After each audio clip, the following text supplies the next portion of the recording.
Meu nome é Elias, e essa é a minha história. Desde os primeiros momentos de minha vida, senti o chamado de Deus pesando sobre mim. Cresci em Tisbe, uma cidade de Gileade, sempre ciente da presença e da soberania do Senhor. Em meio a um período turbulento em Israel, sob o reinado de Acabe, eu me levantei como um profeta do Senhor.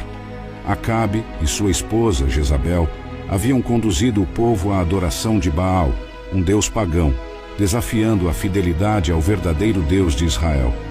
Eu me aproximei de Acabe e, com a autoridade que Deus me concedeu, declarei: juro pelo nome do Senhor, o Deus de Israel, a quem sirvo, que nos próximos anos não haverá orvalho nem chuva, a não ser por minha palavra. Foi um desafio audacioso, mas necessário, para demonstrar o poder do Senhor diante da idolatria reinante. Após essa proclamação, o Senhor me orientou a me esconder junto ao riacho de Querite, a leste do Jordão. Lá, os corvos me traziam pão e carne pela manhã e à noite, e eu bebia da água do riacho. Em meio à solidão, encontrei conforto e força na presença constante de Deus. Porém, com o passar do tempo, o riacho secou devido à falta de chuva. Foi então que o Senhor me disse: levante-se e vá para Sarepta de Sidom e fique lá. Eu ordenei a uma viúva daquele lugar para fornecer comida para você. Obedeci, partindo para uma terra estrangeira, confiando na providência divina. Ao chegar em Sarepta, encontrei a viúva e pedi a ela um pouco de água e um pedaço de pão. Ela, em sua humilde condição, respondeu: juro pelo nome do Senhor, seu Deus, que não tenho pão assado, mas apenas um punhado de farinha num jarro e um pouco de azeite numa vasilha. Em Sarepta, diante desta viúva, sinto o peso da missão que Deus colocou sobre mim. Ela, com tão pouco, enfrenta a adversidade com uma fé que poucos possuem. Sua resposta sincera, sem adornos, apenas um punhado de farinha num jarro e um pouco de azeite numa vasilha, é um testemunho de sua realidade crua, mas também de uma confiança implícita. Como posso pedir-lhe o pouco que tem para si e seu filho? O que significa ser um instrumento de Deus em um mundo repleto de necessidades e desespero? Será que minha presença aqui é um fardo para ela ou uma bênção disfarçada? Estas perguntas pesam em meu coração enquanto contemplo o significado mais profundo da providência divina. Esta mulher, representando tantos outros que lutam silenciosamente em suas dificuldades diárias, me mostra uma face de fé que raramente é vista nos palácios e templos. Sua fé não é proclamada com grandes palavras ou gestos, mas sim em um sussurro de esperança, na beira da resignação. Deus me guiou até aqui, até esta humilde casa em Sarepta, para um propósito maior do que posso compreender agora.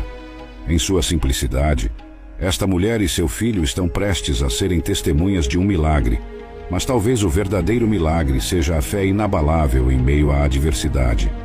Deus, em sua sabedoria, escolheu este lugar, esta mulher, para mostrar seu poder e amor.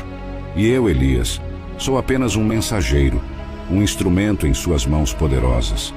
Que esta experiência em Sarepta sirva como um lembrete humilde de que, mesmo na maior das necessidades, a provisão de Deus está sempre ao nosso alcance, muitas vezes de maneiras que não esperamos ou entendemos imediatamente. Disse então a viúva: não tenha medo, vá para casa e faça o que disse, mas primeiro faça um pequeno pão com o que tem e traga-o para mim. Depois faça algo para você e seu filho, pois assim diz o Senhor, Deus de Israel: o jarro de farinha não se esgotará e a vasilha de azeite não ficará vazia até o dia em que o Senhor enviar chuva sobre a terra. E assim foi. A viúva, seu filho e eu nos alimentamos por muitos dias, e conforme a palavra do Senhor, a farinha e o azeite não se esgotaram. Durante minha estadia com a viúva, seu filho adoeceu gravemente e veio a falecer. Aflita, ela me confrontou, questionando se minha presença trouxera seu pecado à lembrança, resultando na morte de seu filho. Peguei o menino dos braços dela, o levei ao quarto onde eu estava hospedado e o coloquei em minha cama. Clamei ao Senhor: ó Senhor meu Deus, também vais trazer desgraça sobre esta viúva que me acolheu, fazendo morrer o filho dela?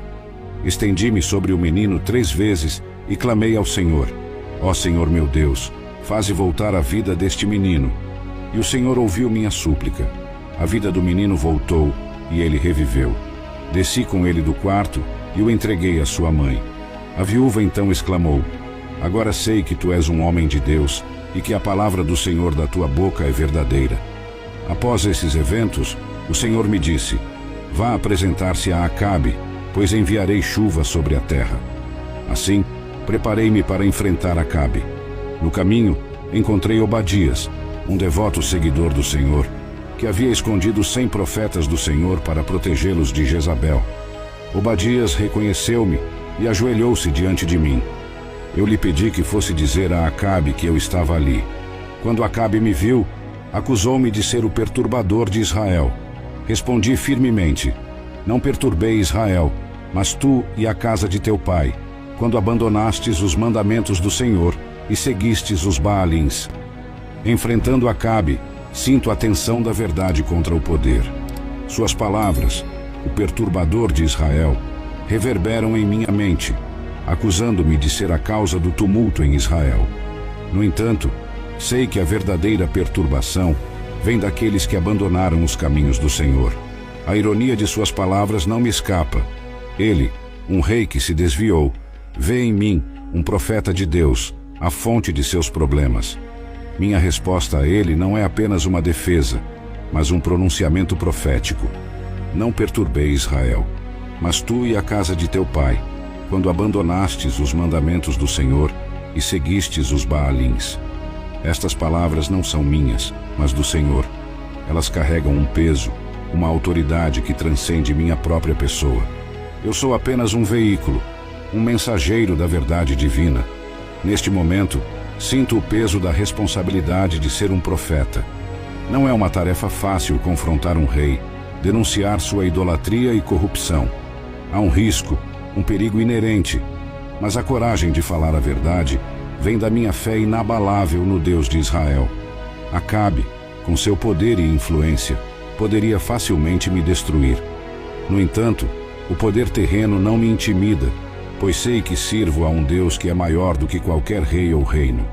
Esta confrontação não é apenas entre dois homens, mas entre dois caminhos de vida: o caminho da fidelidade a Deus e o caminho da apostasia e idolatria. Aqui, diante de Acabe, afirmo não apenas minha fé, mas também a soberania do Deus que sirvo. É um momento de verdade, um confronto entre o sagrado e o profano, entre a vontade de Deus e os desejos dos homens. E nesta encruzilhada, minha esperança e oração é que Israel escolha retornar ao Senhor, abandonando os falsos deuses que os levaram ao erro e à ruína.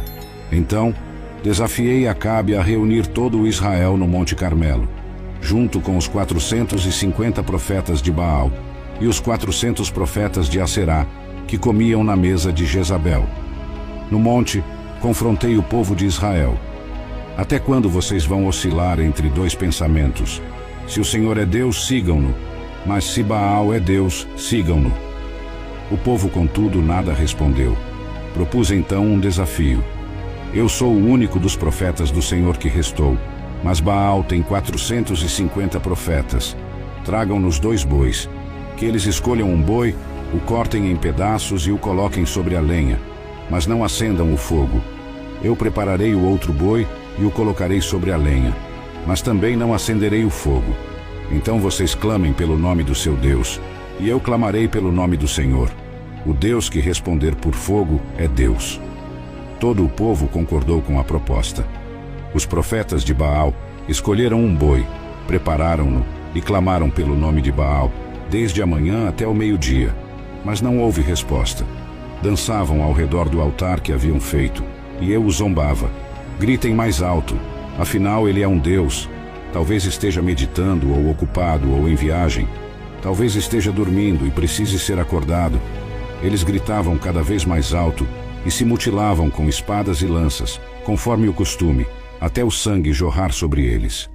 Mas não houve resposta, nenhum som, ninguém que respondesse. Ao chegar minha vez, reconstruí o altar do Senhor, que estava em ruínas. Peguei 12 pedras, uma para cada tribo descendente de Jacó, ao qual o Senhor dissera: seu nome será Israel. Com as pedras, Construí um altar em nome do Senhor e cavei uma vala ao redor dele. Arrumei a lenha, cortei o boi em pedaços e o coloquei sobre a lenha. Então disse: encham 4 grandes jarros com água e derramem sobre o holocausto e sobre a lenha. Depois que fizeram isso, ordenei: façam isso de novo. E eles o fizeram de novo. Façam uma terceira vez, ordenei. E eles o fizeram pela terceira vez. A água correu ao redor do altar e até mesmo encheu a vala. Aqui no Monte Carmelo, diante do altar em ruínas, sinto a gravidade do momento que se desenrola. Reconstruir o altar do Senhor, pedra por pedra, é um ato carregado de simbolismo e significado.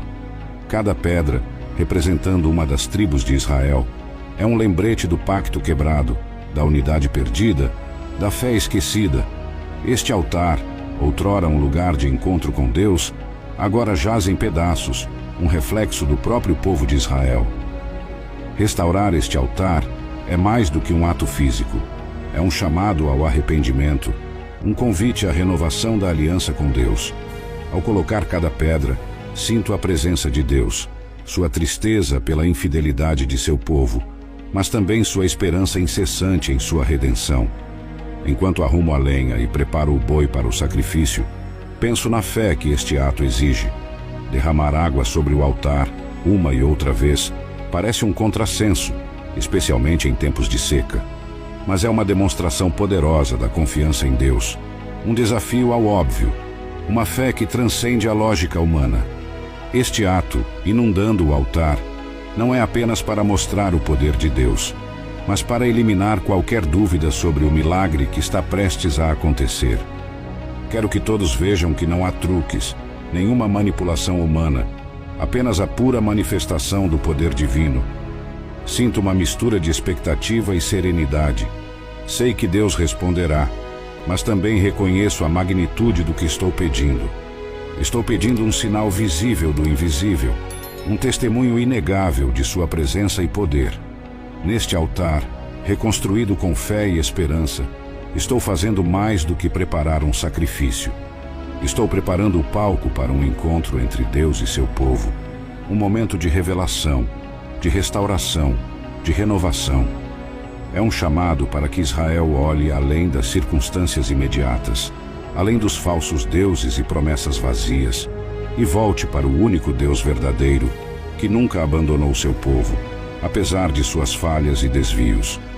À hora do sacrifício, me aproximei e orei: Senhor, Deus de Abraão, de Isaque e de Israel, que hoje se saiba que Tu és Deus em Israel, que eu sou Teu servo e que fiz todas estas coisas por Tua ordem. Responde-me, Senhor, responde-me, para que este povo saiba que Tu, Senhor, és Deus e que fazes voltar o coração deles para Ti. De repente, o fogo do Senhor caiu do céu e consumiu o holocausto, a lenha, as pedras e a terra, e também secou a água que estava na vala. Quando todo o povo viu isso, prostrou-se e exclamou: O Senhor é Deus, o Senhor é Deus. Então, ordenei que prendessem os profetas de Baal, e nenhum deles escapou. Levamo-los para o vale de Quizon, e ali os executei. Em seguida disse a Acabe: Vá comer e beber, pois já ouço o barulho de uma forte chuva. Subi ao topo do Carmelo, curvei-me até o chão e coloquei meu rosto entre os joelhos. Disse ao meu servo para olhar em direção ao mar. Ele foi e voltou, dizendo que não via nada. 7 vezes eu o mandei voltar. Na 7ª vez o servo disse: Uma pequena nuvem do tamanho da mão de um homem está subindo do mar. Então disse a Acabe: Prepare o seu carro e desça, para que a chuva não o impeça. Enquanto isso, o céu foi escurecendo com nuvens e vento, e uma forte chuva começou a cair. Acabe partiu para Jizreel, e a mão do Senhor veio sobre mim. Atando meus lombos, corri à frente de Acabe até a entrada de Jizreel. Jezabel, ao saber de tudo o que acontecera, jurou me matar. Assustado, fugi para salvar a minha vida. Cheguei a Berseba, em Judá, e deixei meu servo ali. Sozinho, caminhei um dia pelo deserto e me sentei debaixo de um zimbro, desejando a morte. Já basta, Senhor, orei. Tira a minha vida, pois não sou melhor que meus antepassados. Então deitei-me e dormi. À sombra deste zimbro, sinto o peso esmagador da desolação. A ameaça de Jezabel, tão real e iminente, me empurra para um abismo de medo e desespero. A ironia da situação não me escapa. Após demonstrar o poder de Deus no Monte Carmelo, encontro-me agora, fugindo pela minha vida, abatido e sem esperança. Já basta, Senhor, clamo em minha oração. Essas palavras são mais do que um pedido. São o desabafo de uma alma cansada, um coração partido pela contínua rejeição e hostilidade. O desejo de morte que expresso é o culminar do esgotamento, um sinal de minha humanidade vulnerável. Refletindo sobre minha jornada até aqui, questiono o impacto de minhas ações. O milagre no Carmelo, a chuva após anos de seca, o desafio aos profetas de Baal, tudo parece tão distante agora, eclipsado pela sombra da morte que paira sobre mim. Não sou melhor que meus antepassados, penso. Eles também enfrentaram perseguições, sofreram e, eventualmente, encontraram seu fim. Será que meu destino será o mesmo? Deitado aqui, sob este zimbro, sinto uma solidão profunda, uma sensação de abandono. Onde está Deus agora, neste meu momento de maior necessidade? Será que minha fé foi em vão? As vitórias e milagres do passado parecem tão distantes, quase irreais, diante do medo e da incerteza que agora enfrento. Este momento de desespero, no entanto, revela também a verdade da condição humana. Não importa quão forte, quão dedicado, cada um de nós tem seus limites, seu ponto de ruptura. A fé não nos torna imunes ao medo ou ao cansaço. Ela nos oferece, isso sim, um refúgio, uma promessa de presença, mesmo nas sombras mais escuras da vida. Ao me entregar ao sono, sob este zimbro, entrego também meu espírito a Deus, na esperança de que, mesmo em meu mais profundo desespero, sua misericórdia e amor ainda possam me alcançar.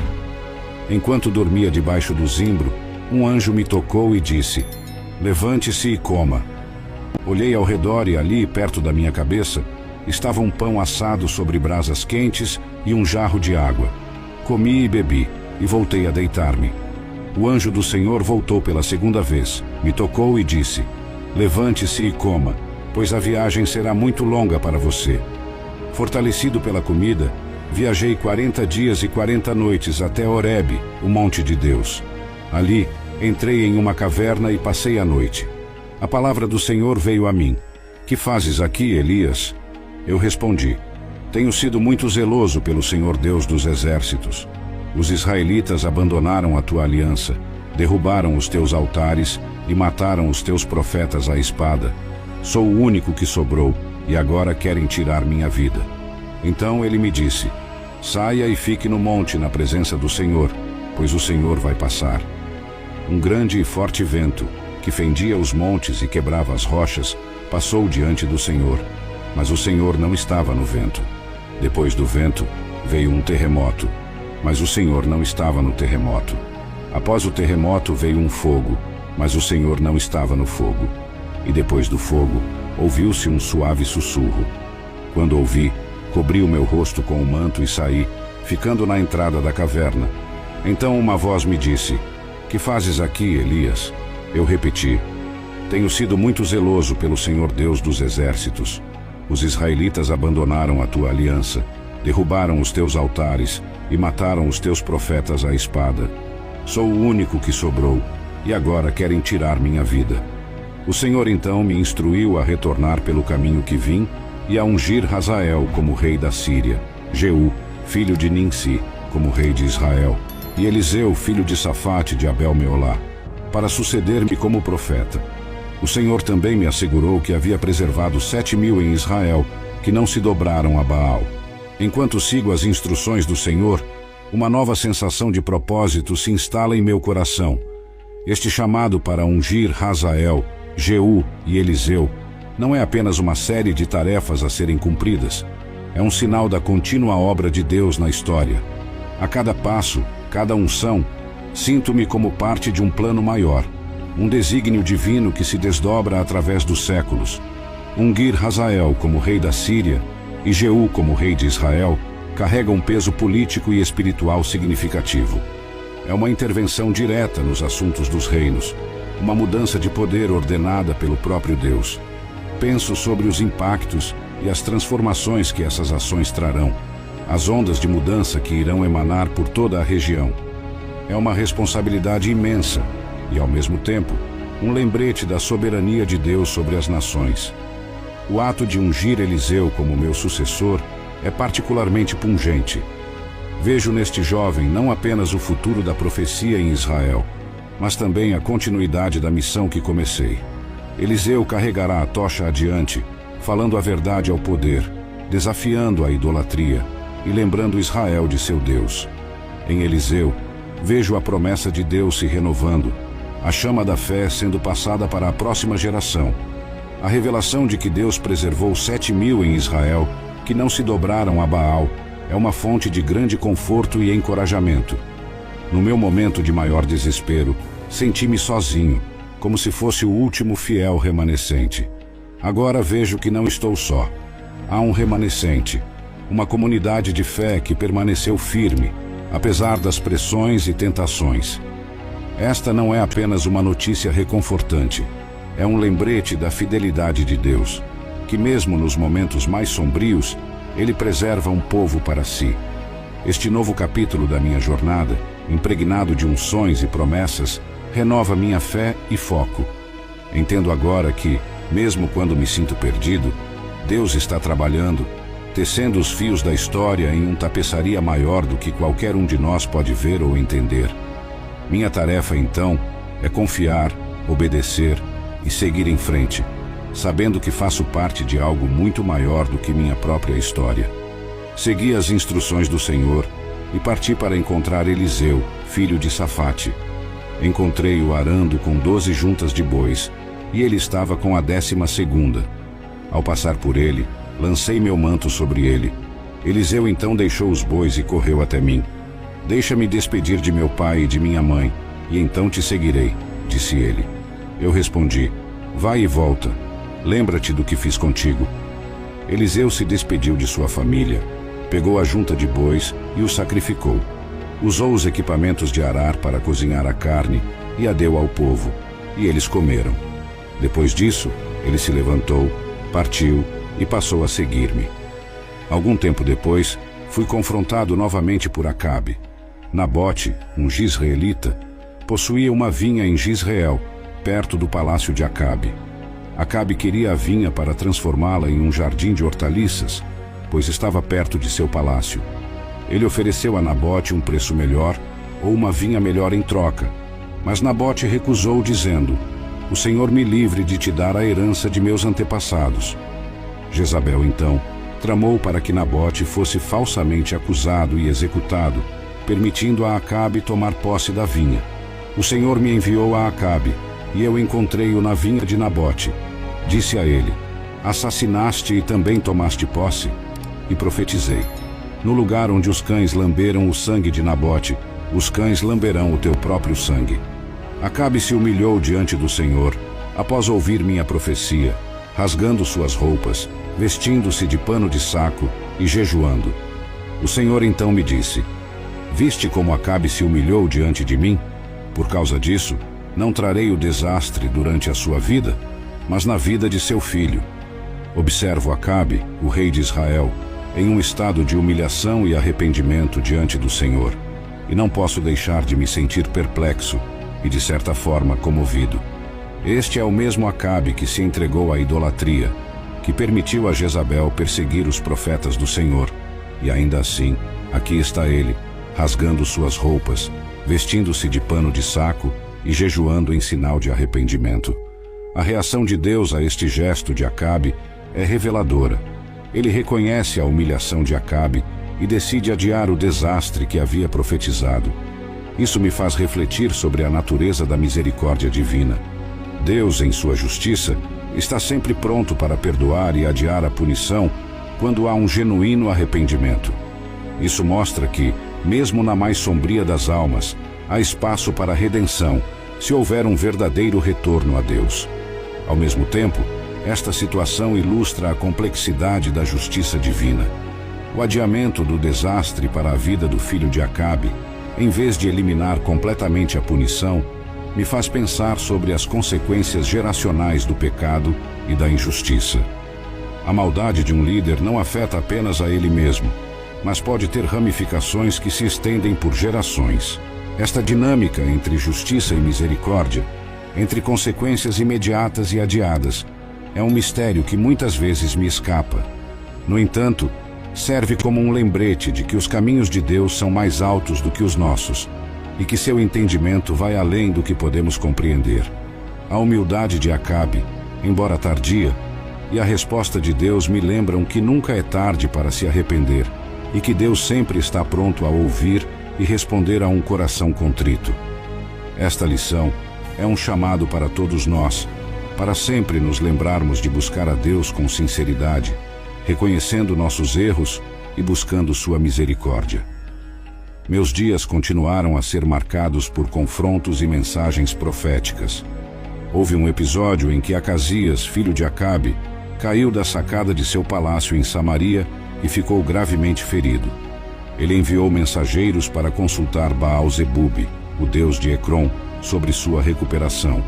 No entanto, o anjo do Senhor me instruiu a interceptar os mensageiros do rei e a perguntar-lhes: é porque não há Deus em Israel que vocês vão consultar Baal-Zebub, o deus de Ecrom? Portanto, assim diz o Senhor: você não sairá da cama onde está deitado, certamente morrerá.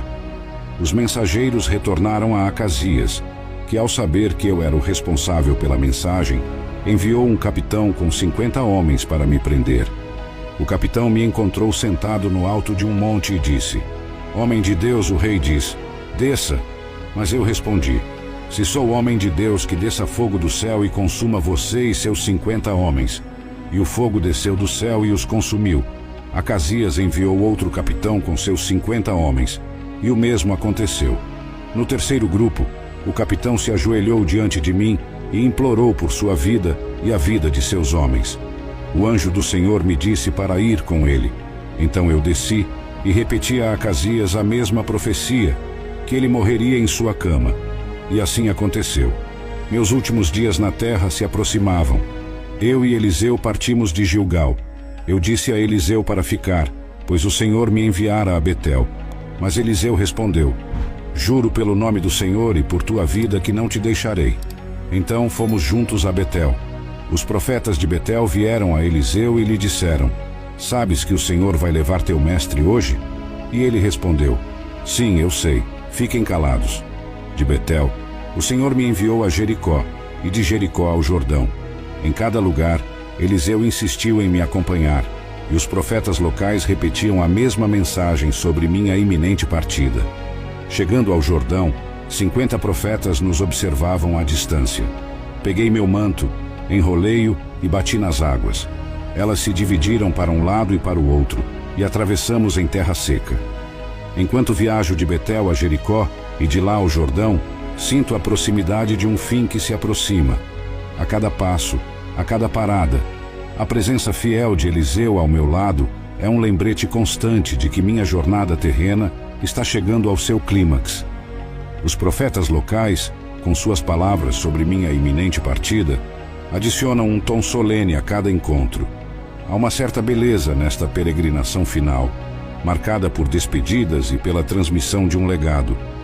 Observo Eliseu, vejo sua determinação em não me deixar, e sinto um misto de orgulho e tristeza. Ele representa a continuidade do trabalho que comecei, a perpetuação da palavra do Senhor em Israel. Sua lealdade não é apenas para comigo, mas para com a chamada que Deus colocou em sua vida. Ao chegar ao Jordão, com 50 profetas observando à distância, sinto a magnitude do momento. O ato de dividir as águas do Jordão, um milagre que ecoa o poderoso feito de Moisés, é mais do que um sinal de autoridade profética. É uma demonstração física da presença e poder de Deus que acompanha seus servos. Enrolar o manto e bater nas águas é um gesto carregado de simbolismo. Este manto, que logo passarei para Eliseu, é um símbolo do chamado profético, um manto de responsabilidade, de poder e de serviço a Deus. Ao ver as águas se dividindo, sinto um misto de emoção e serenidade. É um sinal de que Deus está comigo até o fim, confirmando minha missão e preparando o caminho para aqueles que virão depois de mim. Esta jornada final É um tempo de reflexão e antecipação. Reflexão sobre a vida que vivi, os desafios que enfrentei e a fidelidade de Deus em cada etapa. Antecipação do que está por vir, não só para mim, mas para Eliseu e para Israel. Atravessar o Jordão em terra seca é um passo final, um fechamento simbólico de um capítulo, mas também o início de algo novo, algo que Deus continuará a fazer muito depois de minha partida. Depois de atravessarmos o Jordão, Eliseu disse-me: peça-me o que quiser antes que eu seja levado para longe de você. Eu perguntei: o que você quer? Eliseu respondeu: que me seja concedida uma porção dobrada do teu espírito. Eu disse: você pediu uma coisa difícil. No entanto, se você me ver quando for levado de você, isso lhe será concedido. Se não, não acontecerá. Enquanto caminhamos juntos, Eliseu e eu, após atravessar o Jordão, suas palavras ressoam em meu coração. Peça-me o que quiser antes que eu seja levado para longe de você. Esta é uma pergunta carregada de significado, uma oportunidade para Eliseu expressar o desejo mais profundo de seu coração. Quando Eliseu pede uma porção dobrada do teu espírito, percebo a grandeza de sua ambição e a sinceridade de seu compromisso com o chamado profético. Ele não busca riquezas, poder ou honra pessoal, mas um profundo compartilhamento do Espírito que me moveu em meu ministério. Este pedido revela seu desejo de não apenas continuar, mas de expandir o trabalho que iniciei. Você pediu uma coisa difícil, eu respondo. Esta não é uma recusa, mas um reconhecimento da magnitude de seu pedido. A porção dobrada do Espírito não é algo que posso conceder por minha própria vontade ou poder. É um dom de Deus, concedido àqueles que Ele escolhe e capacita.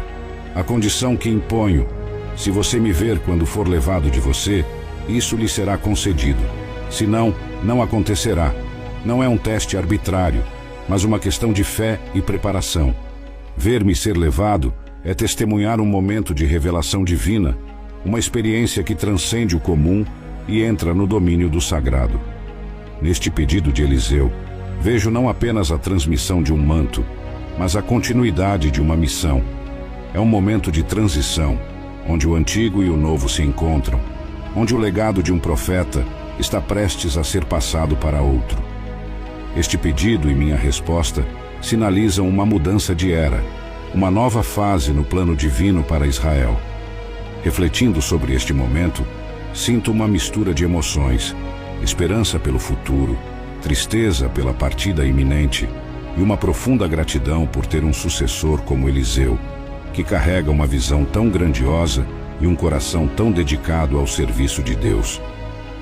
Enquanto continuávamos andando e conversando, de repente um carro de fogo com cavalos de fogo apareceu e nos separou. Então, fui levado ao céu em um redemoinho. Eliseu viu isso e clamou: meu pai, os carros e os cavaleiros de Israel. E ele não me viu mais. Eliseu então pegou suas próprias roupas e as rasgou em duas partes. Ele pegou o meu manto que havia caído de mim e voltou e parou à margem do Jordão. Pegou o manto que havia caído de mim, bateu nas águas e perguntou: onde está o Senhor, o Deus de Elias? Quando ele bateu na água, ela se dividiu para um lado e para o outro, e Eliseu atravessou. Os profetas de Jericó que estavam observando disseram: o espírito de Elias repousa sobre Eliseu. E foram ao seu encontro e se inclinaram ao chão diante dele.